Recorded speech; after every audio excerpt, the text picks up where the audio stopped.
ऐसी कौम जिसे अल्लाह ने ज़मीन से मिटाया नहीं बल्कि जिंदा रखा, फिर उन्हें दो पहाड़ों के दरमियान कैद कर दिया।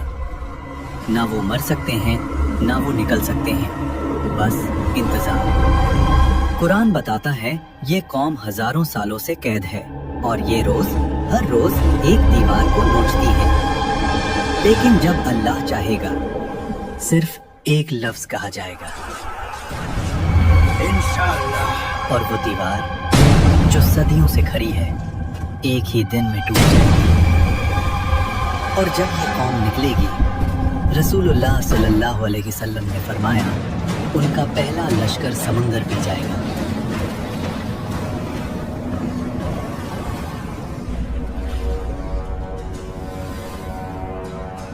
और जब आखिरी लश्कर गुजरेगा तो कहेगा, यहाँ कभी पानी हुआ करता था। सोचिए, समंदर खाली, और ये वाकया सिर्फ कुरान में नहीं, तौरात, इंजील और यहूदी तारीख सब ने इस तबाही का जिक्र किया है।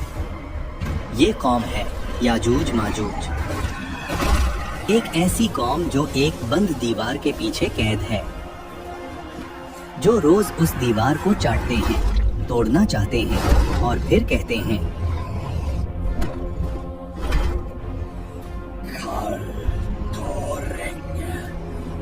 लेकिन एक लफ्ज भूल जाते हैं, इंशाअल्लाह।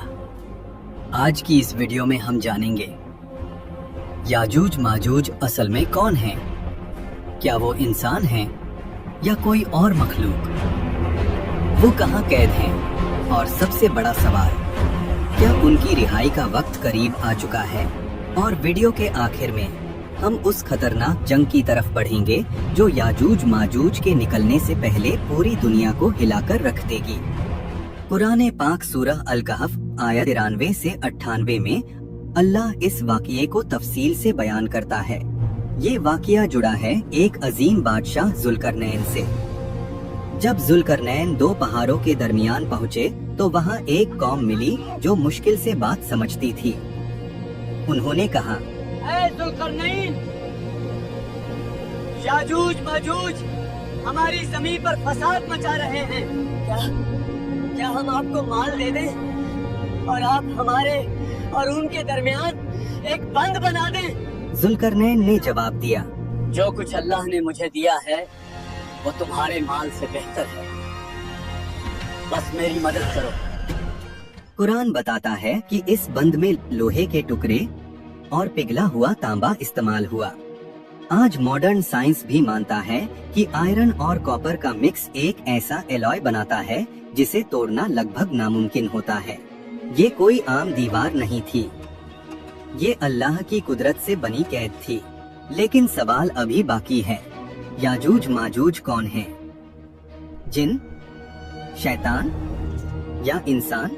जुमहूर उलमा के मुताबिक याजूज माजूज हजरत नूह अलैहिस्सलाम के बेटे याफिस की नस्ल से हैं, यानी वो इंसान हैं, लेकिन उनकी तादाद, उनकी ताकत और उनका फितना आम इंसान से कहीं ज्यादा खौफनाक है। सही बुखारी के मुताबिक रसूल अल्लाह सल्लल्लाहु अलैहि वसल्लम ने फरमाया, आदम की औलाद में से 1000 में से 999 याजूज माजूज के होंगे। सोचिए, हम सिर्फ एक और वो 999।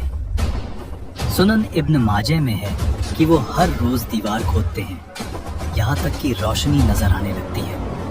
फिर उनका लीडर कहता है, अब चलो, कल हम इसे तोड़ देंगे। और अल्लाह उस दीवार को पहले से भी ज्यादा मजबूत कर देता है। ये सिलसिला हजारों सालों से जारी है, लेकिन एक दिन वो कहेंगे, कल तोड़ेंगे इंशाअल्लाह। और सही मुस्लिम के मुताबिक उसी इंशाअल्लाह की बरकत से दीवार टूट जाएगी। जब वो निकलेंगे, उनका पहला ग्रुप बुहैराए तबरिया का सारा पानी पी जाएगा और आखिरी ग्रुप कहेगा, यहाँ कभी पानी हुआ करता था। सोचिए, ऐसी फौज को कौन रोक सकता है? ना वेपन्स, ना एटम बम, उस वक्त हजरत ईसा अलैहिस्सलाम जमीन पर पहले से मौजूद होंगे। रसूलुल्लाह सल्लल्लाहु अलैहि वसल्लम ने फरमाया कि जब दज्जाल अपना फितना पूरी दुनिया में फैला चुका होगा, जब लोग उसे खुदा समझने लग जाएंगे, उसी वक्त अल्लाह हजरत ईसा अलैहिस्सलाम को आसमान से नाजिल करेंगे। वो ना नया दीन लाएंगे, ना नई शरीयत। वो मोहम्मद सल्लल्लाहु अलैहि वसल्लम के उम्मती बनकर दज्जाल को कत्ल करेंगे। और जैसे ही दज्जाल का फितना खत्म होगा, लोग समझेंगे अब अमन आ गया। लेकिन असल इम्तिहान फिर शुरू होगा। उसी वक्त अल्लाह हजरत ईसा अलैहिस्सलाम पर वही करेंगे, मेरे बंदे, मैंने अपने ऐसे बंदे निकाल दिए हैं जिससे लड़ने की ताकत किसी इंसान में नहीं। फिर अल्लाह के हुक्म से हजरत ईसा अलैहिस्सलाम ईमान वालों को लेकर कोहे तूर पर चले जाएंगे, क्योंकि याजूज और माजूज का फितना सिर्फ जंग नहीं होगा, वो जमीन पर फैल जाएंगे। खेतियां बर्बाद, पानी खत्म, हर चीज खा जाएंगे।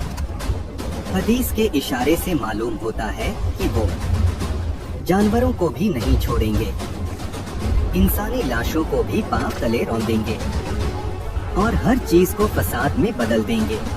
ये फितना सिर्फ कत्ल का नहीं, पूरी जिंदगी खत्म कर देने का फितना होगा। लोग भूख से मरने लगेंगे, जमीन पर रहना नामुमकिन हो जाएगा। ना तलवार काम आएगी, ना फौज, ना टेक्नोलॉजी। अल्लाह का हुक्म हो चुका है, अब तुम्हारी गोलियां सिर्फ आवाज है।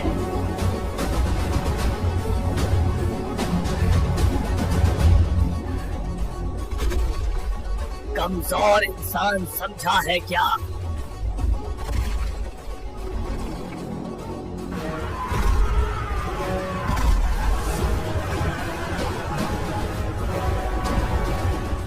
पकड़ो इनको, आज इनमें से कोई नहीं बचना चाहिए। फिर हजरत ईसा अलैहिस्सलाम और मोमिनीन अल्लाह से दुआ करेंगे और फिर अल्लाह याजूज माजूज की गर्दनों में नगफ नाम का कीड़ा पैदा करेगा। सिर्फ एक रात में पूरी कौम ऐसे मर जाएगी जैसे एक ही जान हो। सुबह होगी और जमीन लाशों से भरी होगी। बदबू इतनी शदीद होगी कि सांस लेना मुश्किल हो जाएगा। फिर अल्लाह ऐसे परिंदे भेजेगा जिनकी गर्दन भुगती ऊंट जितनी लंबी होगी। वो उन लाशों को उठाकर दूर वादियों में फेंक देंगे और फिर आसमान से मूसलाधार बारिश होगी। जमीन को ऐसे साफ कर देगी जैसे शीशा धोया गया हो और ये फितना भी खत्म हो जाएगा। लेकिन याजूज माजूज का फितना इतना खौफनाक है कि अंबिया भी इससे पनाह मांगते थे। ये कियामत की वो निशानी है जो बताती है कि तौबा का दरवाजा बंद होने वाला है। सोचिए, दज्जाल का फितना खत्म और उसके बाद इंसानी तारीख का सबसे बड़ा फसाद। याजूज माजूज ये सिर्फ वाकया नहीं, ये कियामत की सबसे खौफनाक हकीकत है। और सवाल ये नहीं कि वो आएंगे या नहीं, सवाल ये है क्या हम उस वक्त के लिए तैयार हैं? अगर आज दुनिया की तमाम फौजें एक ही जंग में उतर आएं और जंग का नतीजा ये हो कि जीतने वाला भी तबाह हो जाए। रसूलुल्लाह सल्लल्लाहु अलैहि वसल्लम ने जिस जंग का जिक्र फरमाया वो दज्जाल का फितना नहीं, वो याजूज माजूज का हमला भी नहीं, बल्कि वो जंग है जो इन दोनों से पहले होगी। एक ऐसी जंग जिसमें तलवारों से ज्यादा लाशें बोलेंगी। और जब ये जंग खत्म होगी, दुनिया इतनी कमजोर हो चुकी होगी कि फिर दज्जाल के लिए कोई रुकावट बाकी नहीं रहेगी। लेकिन क्या आप जानते हैं, याजूज माजूज के निकलने से पहले और दज्जाल के आने से पहले दुनिया एक ऐसी खूनी जंग देखेगी जो इंसानी तारीख की सबसे भयानक जंग होगी। इस्लाम में इसे कहा गया अल-मलहमा अल-कुबरा और दूसरी किताबों में आर्मगेडन। एक जंग जहां 100 में से 99 लोग मारे जाएंगे। वो जंग किन के दरमियान होगी?